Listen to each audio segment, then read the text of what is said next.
Hello and greetings from Bahrain. When thinking of airlines from the Middle East, many more or less frequent travelers think of the lavish business class or first class offered by well-known full-service carriers such as Qatar Airways, Emirates or Etihad. The benchmark, therefore, is quite high, and as I am flying the Middle Eastern carrier Gulf Air to Singapore tonight, expectations are high accordingly. But first, let's check out Gulf Air's Falcon Gold lounge in this shiny new Bahrain airport, as I still have a few hours before my 1 a.m. departure to Singapore. Good evening. The lounge is huge and offers tons of amenities, and it even has an outdoor terrace with a view to the apron. Lean back and watch for yourself, as the amenities don't require explanation.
It's time to find my way to the departure gate, where my ride today, this Gulf Air Boeing 787-9, is almost ready for boarding.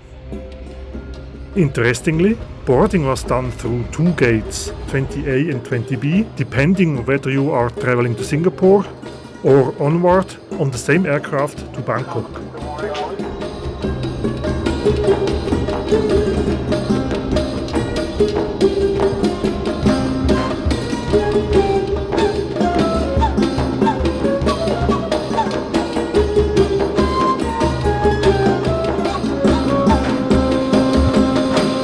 The Gulf Air Golden Falcon Business Class is arranged in a 2-2-2 configuration. What? Not a benchmark 1-to-1 layout, you may think. However, I think these seats are called Apex suites, which, despite the two seats next to each other, all have a direct aisle access. So it's a 2-to-2 configuration with a real feel of a 1-to-1 configuration.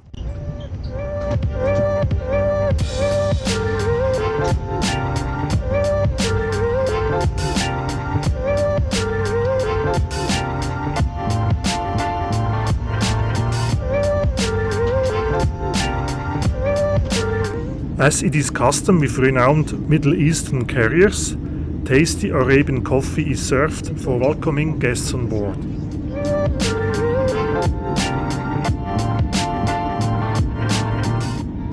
The legroom is generous and the blanket is already waiting to be unwrapped.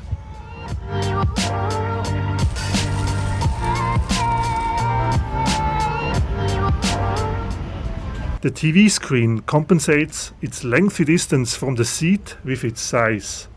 Luckily, there is a remote at the seat, which I will show in a moment. Storage space I found rather limited, and I wished there was a bit more, since I don't like getting up to get things out of the overhead locker too often.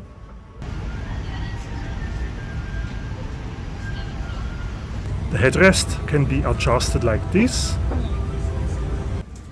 And here is the promised in-flight entertainment remote control, and the suite control buttons can be found here.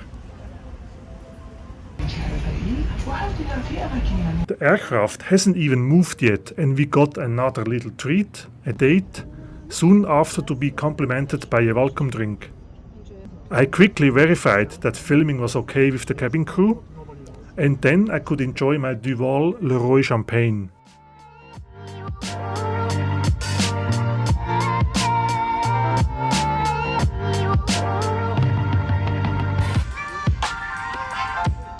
The menu was handed out, and for a post-departure light meal I can choose between a fresh salad, meze, a mushroom soup, veggie pizza, croque monsieurs and fresh fruit. And breakfast will be served in a few hours, and I will probably go for the omelette then. I learned from comments to one of my previous videos that the wine list should be included in my review. I'm happy to do so in the future. A choice of hot and cold towels was offered. Yes, you heard right, a choice. And since I was boiling, I went for the refreshing cold towel. Oh, I almost forgot about the view blind between the suites, which can be deployed like this. The table is well hidden in there and can be moved into position like this. It can also be turned by 90 degrees in case I would need to leave the seat while the table is populated. It's time to go, and after a short prayer displayed on the screen, we have started being pushed back from our stand.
After takeoff, I tried to increase privacy a bit by closing the wall.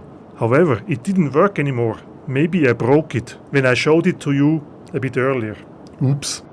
Not that I mind the company, but watching TV was unpleasant with the open privacy wall, as I saw two screens at the same time, with the neighbor's TV screen actually being closer to me. This is due to the staggered layout of the seats. Eventually, we managed to close the wall and privacy was restored. There are a number of lighting options available, which I was going to test out.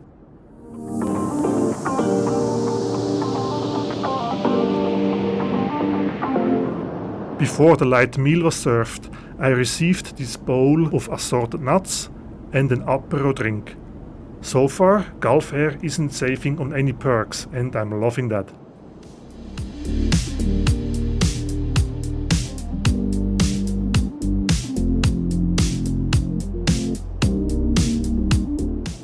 The in-flight entertainment, or IFE, can be fully controlled by the handheld device, so no need to reach over to the TV screen, which, on the other hand, is a touchscreen. The IFE offers Islamic movies, kids stuff, moving map, Gulf Air information and games, among other features and settings.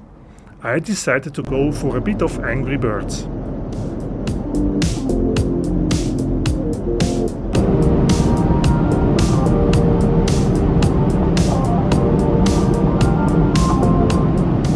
My late night meal is served, not too much, just to kill the little hunger before sleep.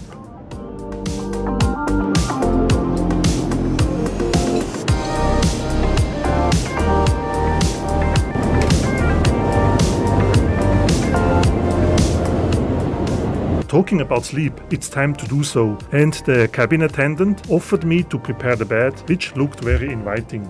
By the way, every passenger in business class also is offered a pyjama. Like I said, no savings here.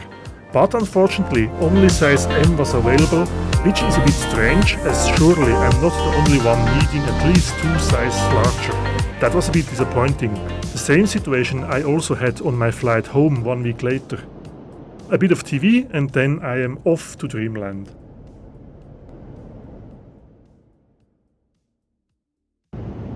It's a new day and I woke up realizing that Gulf Air doesn't provide any amenity kits. Maybe I was a bit too enthusiastic with my earlier statement about Gulf Air not saving on perks. Or maybe they never offered amenity kits in the first place, not even before the pandemic, like Singapore Airlines. And another little detail is this foldable footrest, which formed part of the bed during the night and can be used as an extra storage space during the day. Breakfast is served with Danish pastries, fruit, juice, croissant and coffee.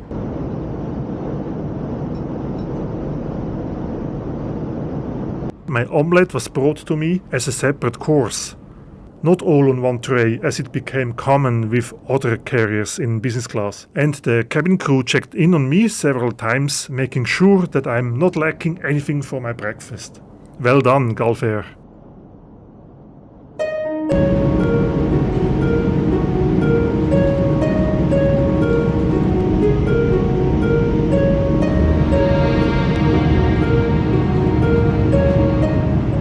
We have already started our descent into Singapore, so it's time to undim the window and enjoy the landscape.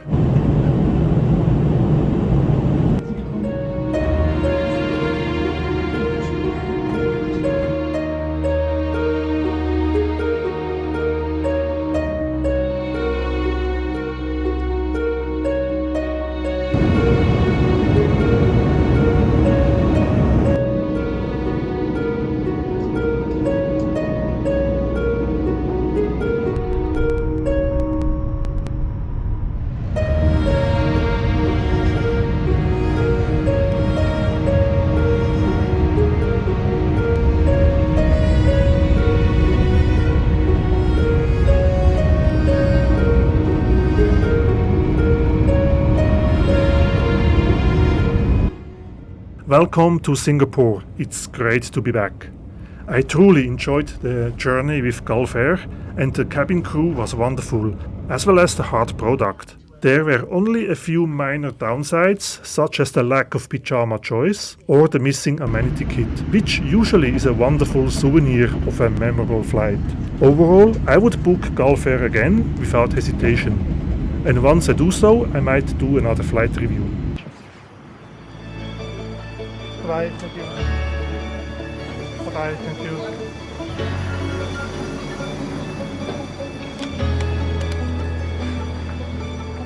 I hope you enjoyed this flight review and please consider subscribing to my channel. Have a great time, bye for now.